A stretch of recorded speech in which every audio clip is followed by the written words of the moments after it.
चलिए फ्रेंड्स, शुरू करते हैं आज का अपना वीडियो। आज के इस वीडियो में आपको बताऊंगा क्लास 10th के लिए साइंस का सैंपल क्वेश्चन पेपर, जो कि वर्ष 2021 के लिए वेरी मोस्ट है। अगर आप क्लास 10th में हैं तो इस वीडियो को लास्ट तक जरूर देखिए, क्योंकि आज के इस वीडियो में आपको बताऊंगा क्लास 10th के लिए ऐसे वेरी मोस्ट इंपोर्टेंट क्वेश्चन जो कि लगभग हर साल आ रहे हैं और इस बार भी फुल उम्मीद लग रही, यानी फुल चांस लग रहे हैं इस बार पक्का यह क्वेश्चन आपके एग्जाम में आने वाले हैं। तो शुरू करते हैं आज का अपना वीडियो फ्रेंड्स, बिना देर किए हुए चलिए चलते हैं, शुरू करते हैं आज का अपना वीडियो फ्रेंड्स। पहले तो निर्देश पढ़ लेते हैं, क्योंकि निर्देश पढ़ना बहुत ही जरूरी है।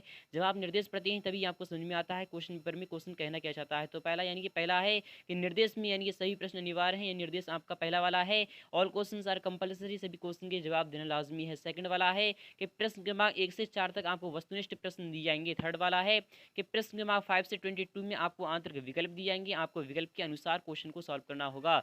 चौथा है प्रत्येक प्रश्न के लिए आवंटित अंक उनके सम्मुख अंक हैं, यानी कि वह क्वेश्चन कितने अंक का है आपके सामने कुछ इस प्रकार से यहाँ पर दिया जाएगा। पांचवा है जहां आवश्यक हो वहां पर स्वच्छ एवं नामांकित आपको चित्र बनाना होगा, यानी कि जहां पर कहा जाएगा आपसे कि चित्र बनाओ तो वहां पर आपको बहुत ही स्वच्छ एवं नामांकित चित्र बनाना होगा। तो क्वेश्चन नंबर 1 शुरू करते हैं आज का अपना वीडियो फ्रेंड्स। पहला क्वेश्चन आ चुका है आप सामने ही मोस्ट है कि सही विकल्प चुनकर लिखिए, यानी कि पहला वाला क्वेश्चन आपके सामने है, वेरी मोस्ट है। यह क्वेश्चन आपका 5 अंक का होगा, यानी क्वेश्चन नंबर 1 का आपने अगर जवाब दे दिया तो आपको 5 अंक मिल जाएगा। क्वेश्चन नंबर 1 में भी आपके 5 क्वेश्चन होंगे। तो पहला क्वेश्चन है यानी कि CaO यानी कैल्शियम ऑक्साइड जब क्रिया करता है जल के साथ तो वह कैल्शियम यानी कि कैल्शियम हाइड्रोक्साइड यानी कि शुष्क बुझा हुआ चूना देता है और ऊष्मा यानी उपर्युक्त अभिक्रिया है। तो वह कौन सी अभिक्रिया है? क्या संयोजन अभिक्रिया है, या फिर ऊष्माक्षेपी अभिक्रिया है, या फिर उपर्युक्त दोनों है, या फिर उनमें से यानी उपर्युक्त में से कोई नहीं? तो आपका जवाब क्या आएगा? यानी कि कैल्शियम यानी कैल्शियम ऑक्साइड है जो कि जल के साथ क्रिया कर रही है और शुष्क बुझा हुआ चूना बना रही है और साथ में ऊष्मा भी प्रयुक्त दे रही है। क्या यह यानी कि संयोजन अभिक्रिया है? जी फ्रेंड्स, बिल्कुल सही बात है। यानी कि जब दो या दो से अधिक यानी कि अभिकारक मिलकर एक उत्पाद का निर्माण करते हैं तो हम उसे क्या कहते हैं? तो उसे हम संयोजन अभिक्रिया कहते हैं। बट यहाँ पर बात ये भी हो रही है यानी ऊष्मा उपयुक्त अभिक्रिया है, यानी कि ऊष्मा भी प्रयुक्त हो रही है, यानी ऊष्मा भी इसमें निकल रही है, इसलिए यह ऊष्माक्षेपी अभिक्रिया भी है। इसलिए आपका जवाब क्या आएगा? वह आएगा आपका उस नंबर यहाँ पर सी वाला, यानी उपयुक्त दोनों, यानी कि दोनों ही आपका सही जवाब होगा। इसलिए आपका विकल्प यहाँ पर सी वाला सही हो जाएगा। क्वेश्चन नंबर सेकंड देते हैं, आ चुका है यहाँ सामने ही मोस्ट है, बार आता है। क्वेश्चन नंबर सेकंड क्या कर रहा है कि आवर्त सारणी में बाएं से दाएं जाने पर, यानी कि आवर्त सारणी आपके सामने दी जाएगी तो उसे आपको बहुत ही ध्यान समझना होगा कि आवर्त सारणी में बाएं से दाएं जाने पर प्रवृत्तियां यानी कि प्रवृत्तियों के बारे में कौन सा कथन असत्य है? यानी कि पहला है क्या तत्वों की धातुक प्रकृति घटती है, या फिर संयोजकता इलेक्ट्रॉनों की संख्या बढ़ जाती है, या फिर परमाणु आसानी से इलेक्ट्रॉन का त्याग करते हैं, या फिर डी वाला इनमें से इनके इनके ऑक्साइड अधिक यानी कि अम्लीय होती हैं। तो क्वेश्चन नंबर सेकंड का जवाब क्या आएगा? आप अगर जानते हैं तो इसका जवाब हमें कमेंट बॉक्स में जरूर बताइएगा। फिलहाल की मैं आपको बता रहा हूँ, क्वेश्चन नंबर सेकंड का जवाब आएगा आपका ऑप्शन नंबर सी, यानी कि परमाणु आसानी से इलेक्ट्रॉन का त्याग करते हैं, इसलिए आपका विकल्प यहाँ पर सी वाला सही हो जाएगा। क्वेश्चन नंबर थर्ड भी देते हैं, वेरी मोस्ट है, बार आता है। क्वेश्चन नंबर थर्ड क्या कह रहा है कि पाइरुवेट का विखंडन कार्बन डाइऑक्साइड जल तथा ऊर्जा देता है, यह अभिक्रिया कैसी है, यानी कि यह प्रक्रिया कैसी है, यानी कि यह क्रिया कौन सी होगी? कि पाइरुवेट का विखंडन कार्बन डाइऑक्साइड तथा जल और ऊर्जा देता है, और यह अभिक्रिया कौन सी होती है? कोशिका द्रव्य में होती है, माइटोकॉन्ड्रिया में होती है, हरित लवक में होती है, या फिर केंद्रक में होती है? क्वेश्चन नंबर थर्ड का जवाब क्या आएगा आपका? तो क्वेश्चन नंबर थर्ड का जवाब आएगा आपका option number B,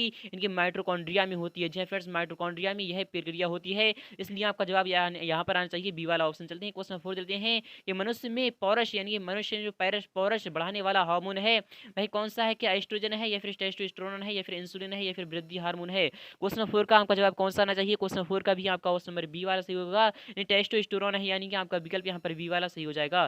question number यानी नेक्स्ट वाला देते हैं, क्वेश्चन नंबर 5 भी आ चुका है आप सामने मोस्ट है। क्वेश्चन नंबर 5 क्या कर रहा है कि विकासीय दृष्टिकोण से हमारी किससे अधिक समानता है? क्या चीन के विद्यार्थी से है, या फिर चिंपैंजी से है, या फिर मकड़ी से है, या फिर जीवाणु से है? क्वेश्चन नंबर बी का आपका जवाब क्या है? यानी क्वेश्चन नंबर 5 का जवाब आएगा आपका ऑप्शन नंबर फर्स्ट, यानी कि चीन के विद्यार्थी, यानी कि आपका विकल्प पहला वाला यहाँ पर सही हो जाएगा। क्वेश्चन नंबर यानी नेक्स्ट देते हैं, क्वेश्चन नंबर सेकंड भी आ चुका है आप सामने मोस्ट है, बार आता है। क्वेश्चन नंबर सेकंड क्या कर रहा है जो कि बार बार आता है, यह क्वेश्चन बार बार आ रहा है, लगभग हर साल आ रहा है। क्वेश्चन नंबर सेकंड में भी आपको बताया जा रहा है रिक्त स्थानों की पूर्ति कीजिए, यानी कि फिल इन द ब्लैंक्स, आपको रिक्त स्थान भरना होगा, यानी खाली स्थान आपको भरना होगा। इस क्वेश्चन का जवाब देने पर भी आपको 5 अंक मिल जाएंगे। यह क्वेश्चन भी आपका मोस्ट है। पहला क्वेश्चन है कि डेड डैश यानी डेड डैश का यानी का उपयोग थर्मामीटर एवं बैरोमीटर में किया जाता है। तो आपको पता हो यानी किसका उपयोग है जो कि थर्मामीटर यानी जो डॉक्टर थर्मामीटर होता है और बैरोमीटर में किया जाता है। तो आपको पता होगा कि पारा एक ऐसी धातु है जिसका उपयोग थर्मामीटर और बैरोमीटर दोनों ही में किया जाता है, यानी कि पारा यानी कि मरकरी है, इसलिए आपका जवाब क्या आएगा? यानी कि मरकरी का उपयोग थर्मामीटर एवं बैरोमीटर में किया जाता है, यानी कि Hg। जी हाँ फ्रेंड्स, आपका Hg यहाँ पर आ जाएगा। फिलहाल क्या आप मरकरी भी लिख सकते हैं। क्वेश्चन सेकंड है कि प्रतिबिंब की ऊंचाई और बिंब की ऊंचाई का अनुपात होता है, यानी जो प्रतिबिंब की ऊंचाई यानी एच डैश होती है और अपॉन यानी कि यहाँ पर बात हो रही है एच डैश और अपॉन यानी कि एच की बात हो रही है, यानी कि इसका जो यानी कि अनुपात कहलाता है वह क्या कहलाता है, तो वह रेखीय आवर्धन यानी कि वह आवर्धन कहलाता है। क्वेश्चन थर्ड है कि इंद्रधनुष जल की सूक्ष्म बूंदों द्वारा प्रकाश के कारण प्राप्त होता है, यानी किसके कारण प्राप्त होता है। क्वेश्चन नंबर यानी थर्ड का जवाब क्या आएगा आपका, तो आपको पता होगा यानी प्रकाश के किसके यानी परिक्षेपण के कारण। जी हाँ फ्रेंड्स, प्रकाश के परिक्षेपण के कारण प्राप्त होता है। क्वेश्चन फोर है एक पोषण स्तर से दूसरे पोषण स्तर को ऊर्जा का भाग कैसे जाता है। एक पोषण स्तर से दूसरे पोषण स्तर को ऊर्जा का भाग किस तरीके द्वारा जाता है, तो वह घटता यानी घटता जाता है, न कि वह बढ़ता है बल्कि वह घटता जाता है। मान लो कि किसी को किसी ने खाया तो वह यानी कि जब दूसरा यानी कि वर्क करेगा तो उसकी यानी कि ऊर्जा ऑटोमेटिक ही घट जाएगी। क्वेश्चन में से यानी कि फाइव वाला है कि कुआं यानी कुआं डैश का स्रोत है, यानी जो कुआं है वह कैसा स्रोत है, तो आपको पता होगा कुआं है वह जल का स्रोत है, यानी कुआं क्या है आपका, तो जल का स्रोत है। चलते हैं नेक्स्ट पे, नेक्स्ट क्वेश्चन भी देते हैं। क्वेश्चन में थर्ड भी मोस्ट है, बार बार आता है। क्वेश्चन में थर्ड क्या कर रहा है, यानी कि आपको मिलान करना होगा, मैच द फॉलोइंग, यानी कि आपको मिलान करना होगा, सही जोड़ियां बनाना है आपको। यह क्वेश्चन भी आपका 5 अंक का होगा। अगर आपने जवाब दे दिया तो आपको 5 अंक मिल जाएगा। स्तंभ आ और स्तंभ बा आपके सामने आ चुका है। ब्लीचिंग पाउडर क्या होता है, तो आपको पता होगा ब्लीचिंग पाउडर यानी कैल्शियम ऑक्सीक्लोराइड, यानी ब्लीचिंग पाउडर क्या होता है, तो कैल्शियम ऑक्सीक्लोराइड यानी कि CaOCl2 होता है। और पेप्सिन क्या होता है, तो इसके भी आप जानते होंगे। विद्युत धारा का ऐसे मात्रा क्या होता है, फिलहाल के पहले तो देख लें विद्युत धारा, यानी विद्युत धारा क्या होती है, तो विद्युत धारा होती है I बराबर, यानी कि I बराबर होती है, I बराबर क्या होता है, तो Q/T होता है, यानी कि I बराबर Q/T होता है। तो Q यानी कि कूलाम प्रति सेकंड। जी हाँ फ्रेंड्स, आपका जवाब क्या आएगा, यानी कूलाम प्रति सेकंड, यानी कि आपका विकल्प ई पर चला जाएगा। और टिड्डे क्या होती हैं, तो आपको पता हो, यानी टिड्डे क्या होती हैं, तारों का टिमटिमाना। तारे किस तरीके से टिमटिमाते हैं, यानी कि वायुमंडलीय अपवर्तन के कारण यानी कि तारों का टिमटिमाना होता है। टिड्डे क्या होती हैं, तो टिड्डे क्या होती हैं, तो आपको पता होगा टिड्डे यानी कि शाकाहारी होती हैं। जी हाँ फ्रेंड्स, टिड्डे शाकाहारी होती हैं। और पेप्सिन कहाँ पर होती है, तो पेप्सिन आपकी आमाशयिक ग्रंथि होती है, यानी कि आमाशयिक ग्रंथि को ही हम पेप्सिन कहते हैं। नेक्स्ट क्वेश्चन लेते हैं। क्वेश्चन नंबर यानी कि नेक्स्ट वाला भी आ चुका है। क्वेश्चन 4 भी वेरी मोस्ट है, बार बार आता है। क्वेश्चन 4 क्या कह रहा है, एक शब्द या फिर एक वाक्य में आपको आंसर देना होगा, यानी एक शब्द या फिर एक वाक्य में आपको आंसर देना होगा। यह क्वेश्चन आपका मोस्ट है, बार बार आता है। क्वेश्चन नंबर यानी कि नेक्स्ट वाला देख लेते हैं। क्वेश्चन नंबर 4 भी एक शब्द या फिर एक वाक्य में आपको आंसर देना होगा। यह क्वेश्चन भी आपका 5 अंक का है। पहला क्वेश्चन है कि क्षारों में पीएच मान की परिसर क्या है, तो आपको पता होगा क्वेश्चन 4 का जवाब क्या आना चाहिए। क्वेश्चन 4 का पहला वाला जवाब आएगा आपका, तो वह क्या आएगा, इनकी क्षारों में यानी जो क्षार होते हैं उसमें पीएच यानी पीएच मान की परिसर क्या होती है, वह 7 से अधिक होती है। जी फ्रेंड्स, 7 से अधिक होती है। अगर वह 7 से कम होगी तो वह यानी कि अम्लीय में आ जाएगा। बट यहाँ पर बात हो रही है कि क्षारों की, इसलिए आपका जवाब क्या आएगा, तो 7 से अधिक होगी। जी फ्रेंड्स, 7 से अधिक होगी। सेकंड वाला क्वेश्चन लेते हैं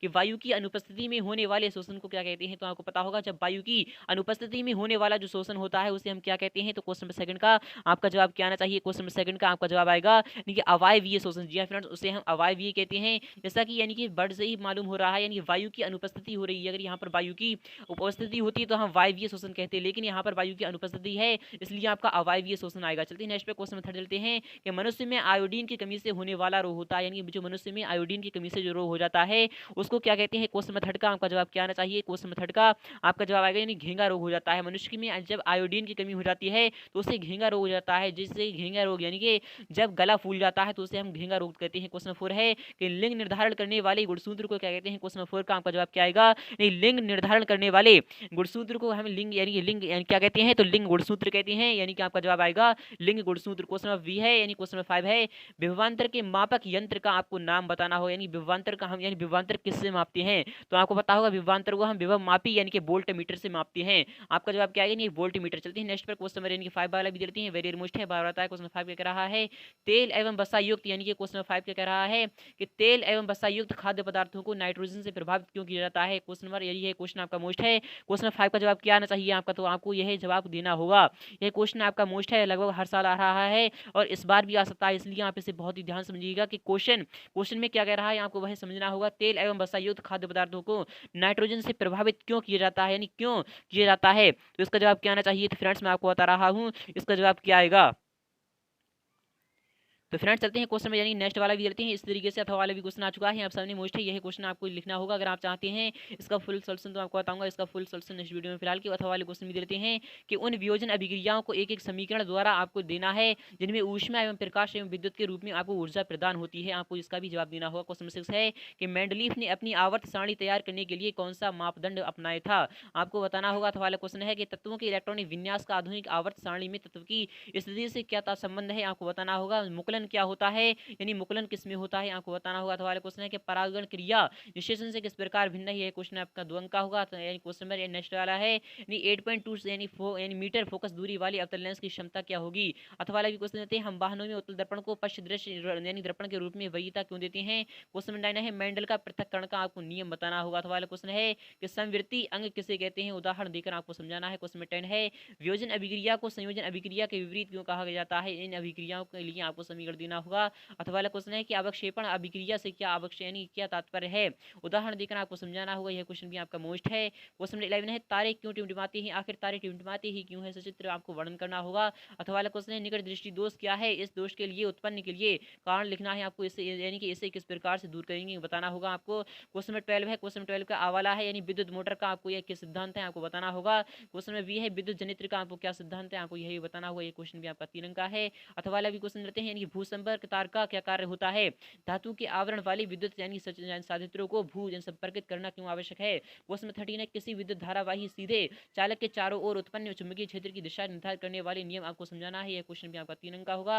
अथवा वाले भी क्वेश्चन देते हैं, यानी कि परिनालिका चुंबक की भांति कैसे व्यवहार करती है, क्या आप किसी छड़ चुंबक की सहायता से किसी विद्युत धारावाही परिनालिका के उत्तर ध्रुव तथा दक्षिण ध्रुव का निर्धारण कर सकते हैं, आपको यही बताना होगा। अगर आप चाहते हैं इसका फुल सोल्यूशन मैं आपको बताऊंगा, इसका फुल सोल्यूशन नेक्स्ट वीडियो में। फिलहाल क्वेश्चन 14 देख लेते हैं, जीवाश्म ईंधन की क्या हानियां हैं, आपको यह भी बताना होगा। ये क्वेश्चन भी आपका 3 अंक का है। तो वाला क्वेश्चन देख लेते हैं कि बायोगैस संयंत्र किसानों के लिए वरदान क्यों है, आपको यह भी बताना होगा। क्वेश्चन 15 है, एक ग्वाला ताजे दूध में थोड़ा बेकिंग सोडा मिलाते हैं तो इस दही क्या बनता है, किस तरीके से बनता है, यह क्वेश्चन भी आपका 4 अंक का है।